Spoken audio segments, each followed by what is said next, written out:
The Tale of the Flopsy Bunnies by Beatrix Potter. It is said that the effect of eating too much lettuce is soporific. I have never felt sleepy after eating lettuces, but then I am not a rabbit. They certainly had a very soporific effect upon the Flopsy Bunnies. When Benjamin Bunny grew up, he married his cousin, Flopsy. They had a large family, and they were very improvident and cheerful. I do not remember the separate names of their children. They were generally called the Flopsy Bunnies. As there was not always quite enough to eat, Benjamin used to borrow cabbages from Flopsy's brother, Peter Rabbit, who kept a nursery garden. Sometimes Peter Rabbit had no cabbages to spare. When this happened, the Flopsy Bunnies went across the field to a rubbish heap in the ditch outside Mr. McGregor's garden. Mr. McGregor's rubbish heap was a mixture. There were jam pots and paper bags and mountains of chopped grass from the mowing machine, which always tasted oily, and some rotten vegetable marrows and an old boot or two. One day, oh joy, there were a quantity of overgrown lettuces, which had shot into flower. The Flopsy Bunnies simply stuffed lettuces. By degrees, one after another, they were overcome with slumber and lay down in the mown grass. Benjamin was not so much overcome as his children. Before going to sleep, he was sufficiently wide awake to put a paper bag over his head to keep off the flies. The little Flopsy Bunnies slept delightfully in the warm sun. From the lawn beyond the garden came the distant clackety sound of the mowing machine. The bluebottles buzzed about the wall, and a little old mouse picked over the rubbish among the jam pots. I can tell you her name. She was called Thomasina Tittlemouse, a wood mouse with a long tail. She rustled across the paper bag and awakened Benjamin Bunny. The mouse apologized profusely and said that she knew Peter Rabbit. When she and Benjamin were talking close under the wall, they heard a heavy tread above their heads, and suddenly Mr. McGregor emptied out a sackful of lawn mowings right on top of the sleeping Flopsy Bunnies. Benjamin shrank down under his paper bag. The mouse hid in a jam pot.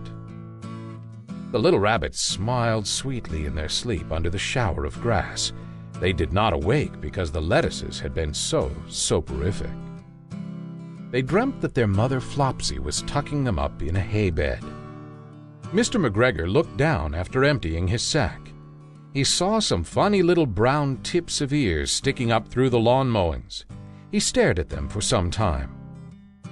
Presently, a fly settled on one of them, and it moved.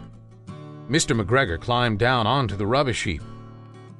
1, 2, 3, 4, 5, 6 little rabbits, said he as he dropped them into his sack. The Flopsy Bunnies dreamt that their mother was turning them over in bed. They stirred a little in their sleep, but still they did not wake up. Mr. McGregor tied up the sack and left it on the wall. He went to put away the mowing machine. While he was gone, Mrs. Flopsy Bunny, who had remained at home, came across the field. She looked suspiciously at the sack and wondered where everybody was. Then the mouse came out of her jam pot, and Benjamin took the paper bag off his head, and they told the doleful tale.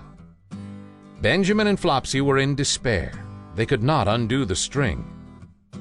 But Mrs. Tittlemouse was a resourceful person.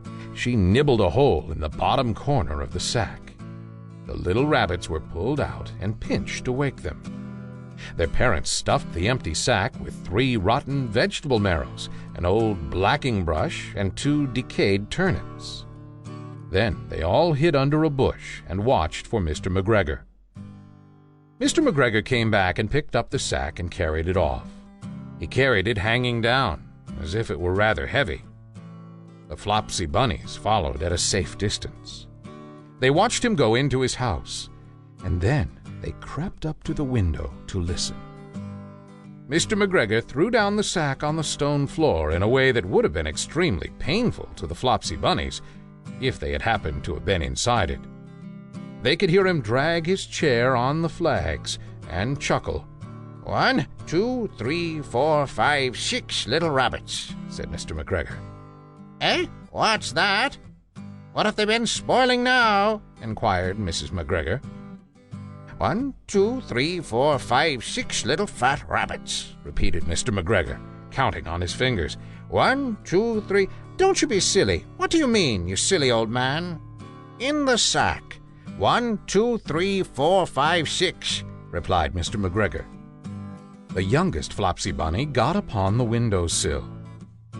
Mrs. McGregor took hold of the sack and felt it. She said she could feel 6, but they must be old rabbits because they were so hard and all different shapes. Not fit to eat, but the skins will do fine to line my old cloak. Line your old cloak, shouted Mr. McGregor. I shall sell them and buy myself baccy. Rabbit tobacco, I shall sell them and cut off their heads. Mrs. McGregor untied the sack and put her hand inside. When she felt the vegetables, she became very, very angry. She said that Mr. McGregor had done it a purpose. And Mr. McGregor was very angry too. One of the rotten marrows came flying through the kitchen window and hit the youngest Flopsy Bunny. It was rather hurt. Then Benjamin and Flopsy thought that it was time to go home. So Mr. McGregor did not get his tobacco, and Mrs. McGregor did not get her rabbit skins. But next Christmas, Thomasina Tittlemouse got a present of enough rabbit wool to make herself a cloak and a hood, and a handsome muff, and a pair of warm mittens. The end.